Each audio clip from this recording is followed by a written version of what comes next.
गर्न सकिन्छ। लग्जमबर्ग मैले माल्टामा गएको थिएँ, ट्रान्सपोर्टेसन पनि फ्री रहेछ।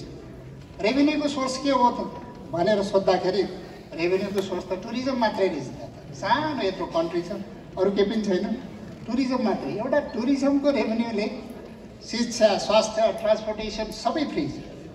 त्यो गर्न सकिन्छ। त्यो फ्री गरेर पनि देशमा यति ठुलो लगानी गर्न सकिन्छ, क्यापिटल पुँजीगत लगानी यति ठुलो गर्न सकिन्छ। त्यसपछि तपाईँले कति हाइड्रो पावर बनाउने, कति टनल बनाउने, कति रोड बनाउने, कति ट्रेन चलाउने, त्यो सबैमा लगानी गर्न सकिन्छ। त्यो लगानी देशभित्रको लगानी र त्यसपछि नेपाली जनता, नेपाली युवाहरू खाडीमा जाने होइन, विदेशमा जाने होइन, विदेशका युवाहरू यहाँ आएर काम गर्ने अवस्था छ।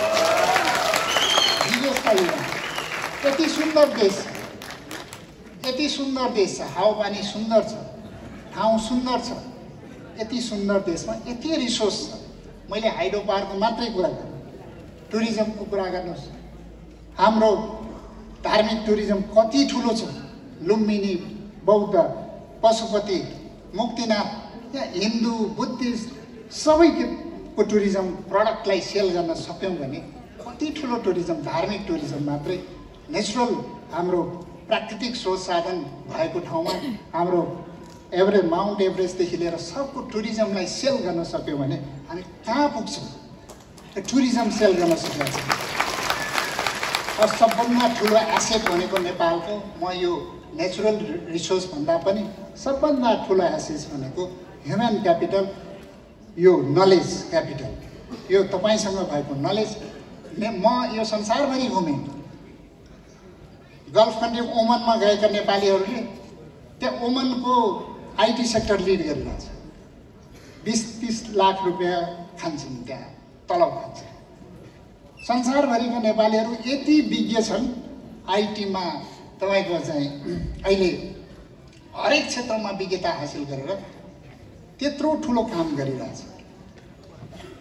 र नेपालमै रहेका हाम्रो जुन क्यापिटल छ, ह्युमन क्यापिटल, त्यसलाई प्रपरली युज गर्न सकेनौँ। त्यो प्रपरली युज गर्न साथ सबभन्दा ठुलो क्यापिटल भनेकै त्यही हो। एउटा इजरायल भन्ने देश, सानो देश, के पनि छैन, तर टेक्नोलोजीले कति ठुलो परिवर्तन, त्यहाँको ह्युमन रिसोर्स, त्यहाँको ब्रेन सेल गरेर संसारलाई फर्काएर बसेको छ, संसारलाई आफ्नो कब्जामा राख्न सकेको छ। किन ह्युमन क्यापिटल हाम्रो लागि सबभन्दा ठुलो क्यापिटल हो। एग्रिकल्चरको त कुरै छोडिदिनुहोस्, एग्रिकल्चर हामी केही गर्नै सकेका छौँ। एग्रिकल्चरको हामी हेर्ने हो भने यहाँ प्रडक्टको सेल गर्न मार्केट दिन सकेका छैनौँ। केही गर्नु, अस्ति खाडीमा जाँदाखेरि गल्फ कन्ट्रीका साथीहरूले भन्थे टमाटरको खेती गरेको, टमाटरको मार्केटै पाएन, त्यो त चाहिँ फाल्नुभन्दा बरु यहीँ आएर काम गर्नु बेटर लगाएर आएको। त्यो मार्केट सब राज्यले किन क्रिएट गर्न सकेन? त्यो मार्केट जुन चेन, एउटा कृषिजन्य वस्तुहरूको जुन मार्केटसम्म लाने चेन हामीले डेभलप गर्न सकेनौँ। अब त्यो गर्नुपर्छ। यहाँ यति धेरै चाहिँ हाम्रो सम्भावना छ, त्यो सम्भावनालाई हामीले एक्सप्लोइट गर्न सकेका छैनौँ। हामीसँग भएको ढुङ्गा, माटो, वन, जङ्गल सबैको पैसै पैसा छ, तर हामी सबै फालिरहेछौँ। वन कुवाएर राख्नुपर्छ, सिनोले खानुपर्छ। निकुञ्जको हाम्रो वन कति छ भने 45% वन छ, त्यो कमर्सियल युजमा कहिले पनि आएन। चितवनको जङ्गलमा भएको वनको रुख एउटा पनि बाहिर आउँदैन, किन? त्यसले सिनोले नै खानुपर्छ। त्यसलाई युज गर्दैन, तर मलेसिया र चाइना बाहिर देशबाट 3-4 खरबको वनका यो काठका सामानहरू इम्पोर्ट गर्छ, आफ्नो पुवाउने, इम्पोर्ट गर्ने। यो गलत, यो कमर्सियल युज गर्नु पऱ्यो वनको। भनेको वन त काट्नै दिँदैन, मैले त्यहाँ भन्ने गरेको थिएँ। त्यो त ट्रोल बनायो, यो वन काट्नलाई गाह्रो छ भनेको हो। र त्यो एकदमै त्यसलाई कमर्सियल युज कसरी गर्ने? तपाईँ फुलबारीमा जानुहोस्, मैले 400-500 गाडी हरेक दिन जान्छ। त्यहाँ भुटानबाट ढुङ्गा र माटो लिएर बङ्गलादेश जान्छ। हामी चाहिँ ढुङ्गा र माटो के गर्छौँ भने होइन यहाँ खन्नै हुँदैन, यो पनि खन्नु हुँदैन, त्यहाँ पनि खन्नु हुँदैन, गर्नु हुँदैन भनेर हामी त्यो पैसा त्यहीँ छोडिदिन्छौँ। अनि के गर्छौँ भने त्यो चुरीबाट निस्केको खोलाहरू त्यो ढुङ्गा माटो थप्दा माथि आउँदो रहेछ। अनि यता अनि अर्को बाढी आउँदाखेरि सबै खेत पनि बगाउने, गाउँ पनि बगाउने, माथि आएपछि बगाउने भयो। अस्ति म त्यहाँ एसियन हाइवे बनिरहेछ, यो हाम्रो पूर्व पश्चिम एसियन हाइवे यो अनारमनीदेखि यता बनिरहेछ। ठेकदारहरूले भन्छ यहाँ त माटै पाउँदैन, कसरी काम गर्ने, माटो भन्नलाई काहीँ पनि दिँदैन। अब यत्रो देशमा माटै थियो, माटो खन्न निकाल्न काहीँ पनि दिँदैन।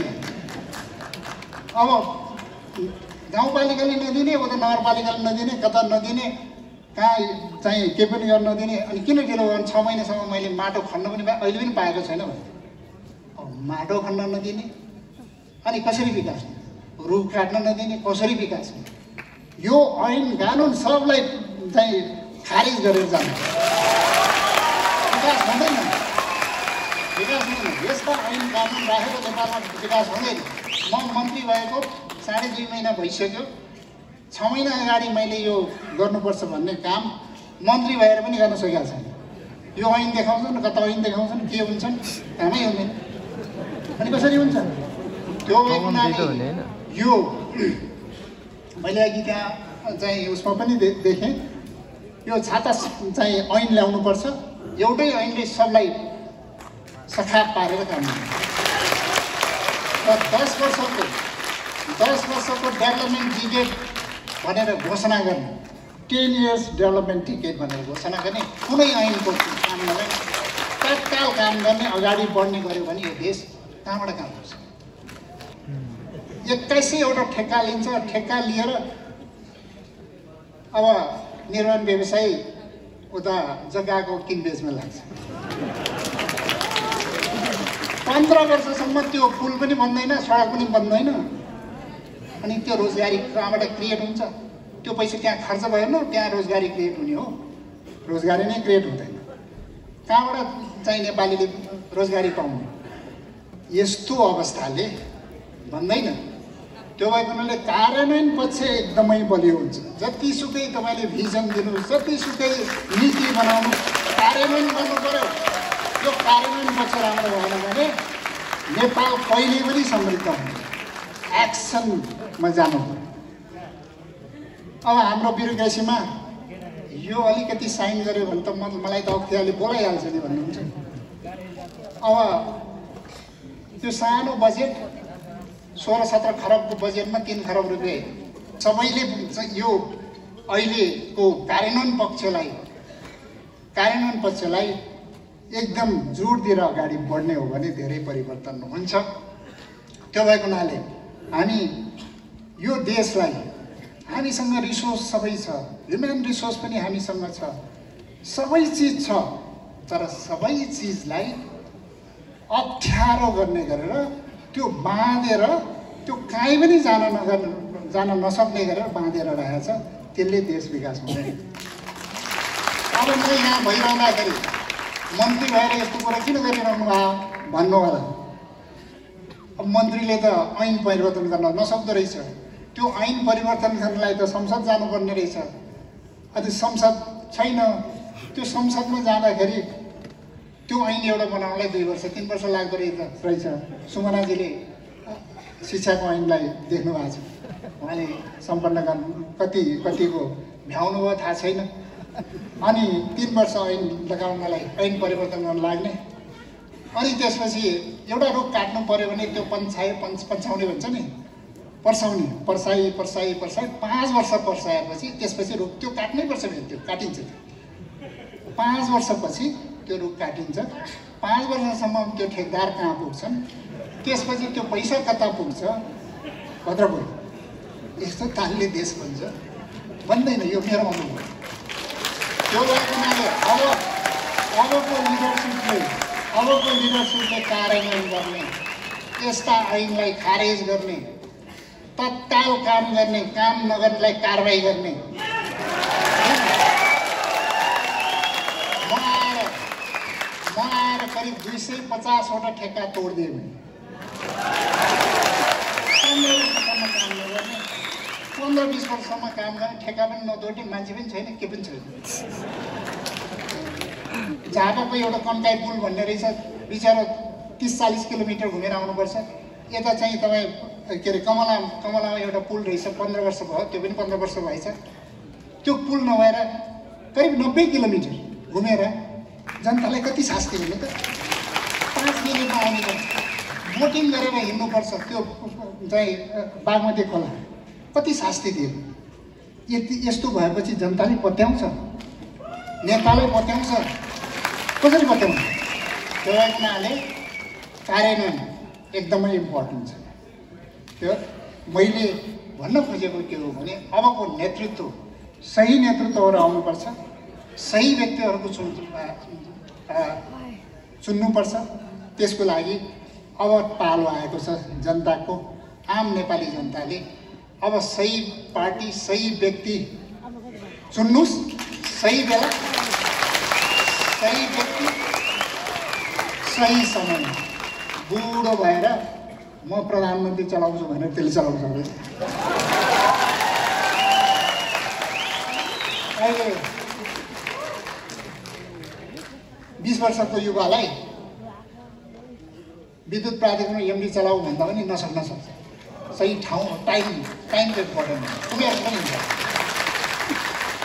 20 वर्षको युवालाई ग्रुम गर्नुपर्छ, ग्रुम गरेर कुन ठाउँ उपयुक्त हुन्छ उहाँलाई दिनुपर्छ, अगाडि बढ्छ, जोस जाँगर हुन्छ। 20 वर्षको युवासँग जोस जाँगर, विल पावर हुन्छ, तर अनुभव हुँदैन। नलेज पनि अलिअलि गेन गरेको हुन्छ तर अनुभव हुँदैन। अनि 70 वर्ष 80 वर्षको बुढोसँग अनुभव हुन्छ, के पनि हुन्छ, हात पनि चल्दैन, खुट्टा पनि चल्दैन, दिमाग पनि चल्दैन, हुँदैन। त्यो भएर हामीले भनेको सही व्यक्ति सही समयमा सही ठाउँमा हुनुपर्छ।